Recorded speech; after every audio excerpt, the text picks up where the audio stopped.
Hello， 大家好，我是正正，又到了大家最开心的周末了。在这天，我肯定要给大家奉上最好看的东西。没错，又是一个猎奇的都市传说。我相信正正的粉丝对于这类古怪猎奇的事物真的是又爱又恨，就像是本期的微笑室，又是一个吃人的怪物，不应该说是一个吃人的房间。从门的形状就看得出来，并且最诡异的是，这个门并不是固定在一个地方出现的。奇怪就奇怪在这里，那它究竟是个什么样的存在呢 ？OK， 现在就请大家先长按点赞3秒钟，以表示你们对于本期的好奇心。那就让我们一起来探索一下这个古怪的微笑室吧。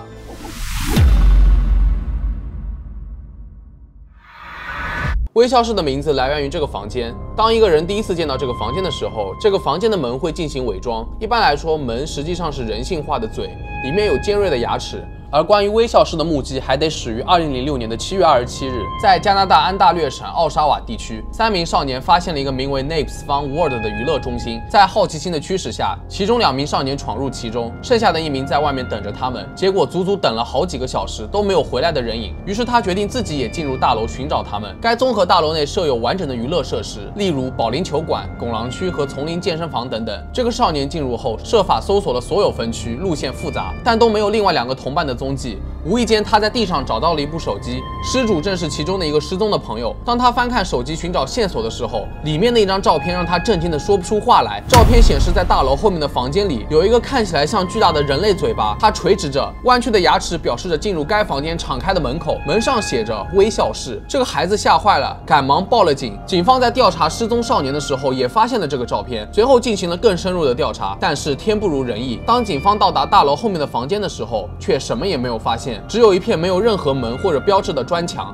哪里有照片上面的微笑室啊？那么失踪的青少年到底去了哪呢？他们走进了这个微笑室了吗？或者里面究竟暗藏了什么怪物呢？一直以来这都是一个谜。后来通过多次失踪的调查和分析，微笑室不仅仅是一个典型的房间，它还是一个有知觉的实体，有能力在多个地方显示以及消失。特雷弗指出，这个实体不知以什么能力，能出现在任何建筑物中，成为一个假房间，吸引受害者，从而将其吞噬。等目的达到时，一段时间后，这个实体就会消失。这也可以解释为何警方搜查时，娱乐中心和微笑室会神秘消失。受害者到底是不是被微笑室吞噬，也让人无从下手调查。说到这里，大家一定要问了，特雷弗是谁？我相信有一部分朋友一定知道，就算不知道，你们也一定听说过他手中著名的作品，那就是汽笛人了。他是由加拿大恐怖艺术家特雷弗·亨德森创造的生物，广受恐怖爱好者们的喜爱。然而脑洞大开的他还创造了一个微笑室的都市传说，也被称为牙齿。虽然没有汽笛人那么出名，但是他鬼畜的设计和里面的故事也颇有点 SCP 的味道。咱们还是先回到都市传说里面，虽然现场仅遗落了一只手机，但从手机的照片来看，似乎牙齿后面有舌头之类的东西，可以把受害者呲溜吸进微笑室里面。可能他和汽笛人一样，还会发出声音吸引受害者靠近。一个更可能的理论是，微笑室内部就像一个黑洞，把受害者吸进去。如果受害者试图出来，那他只会越陷越深，直到被黑暗深处的大 boss 吞噬。然而真相就发布在2018年的8月15日，恐怖艺术家特雷弗揭示了这个神秘的微笑室，这是他的发现系列作品的一部分，其中还包括有汽笛人、长马和其他怪物。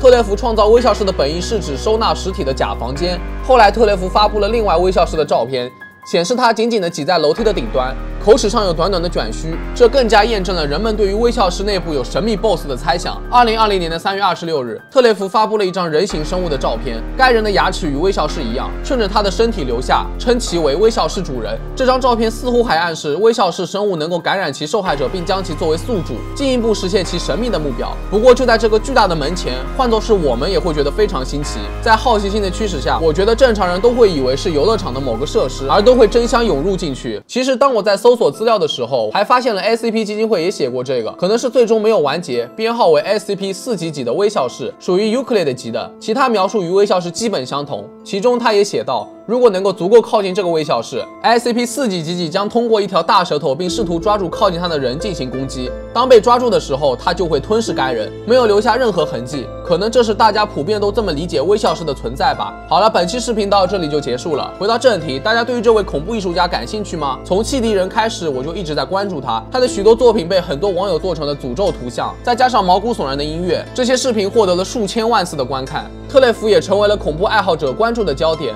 那喜欢本视频的话，也别忘了一键3连，再来个关注哦。在这里，正正还要感谢给我充电的人追2GZ91、雀林狐义，代号炽天使，王的宝剑，茂塞翻案师灭李白，老姐别打我，杀手皇后 Zaratoga， 狐猴是没有梦想的，这都能和谐的吗？兰若天兵 ZHTTTYT， 祁煜，林仲木，经常失踪的五名萨玛，阿尔文 Elvin， 一只卑微美心，钱和拖鞋打脸上。那我是正正，我们下一期视频再见吧。